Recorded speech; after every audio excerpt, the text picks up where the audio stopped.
Welcome back to another technical deep dive here in the debug zone.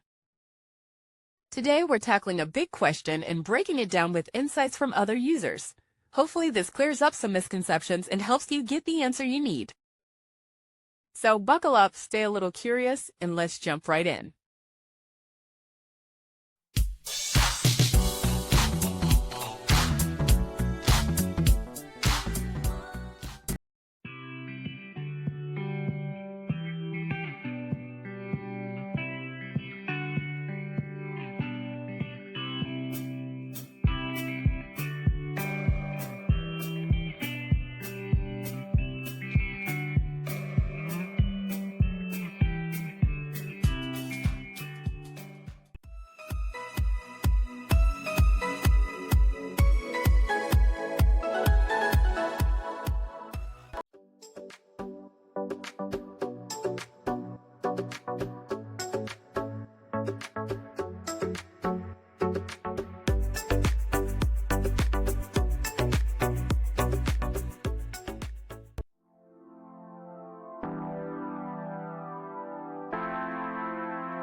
And that's a wrap.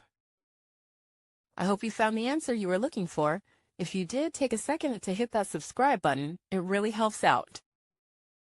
And let me know in the comments which solution worked best for you. See you next time in the debug zone.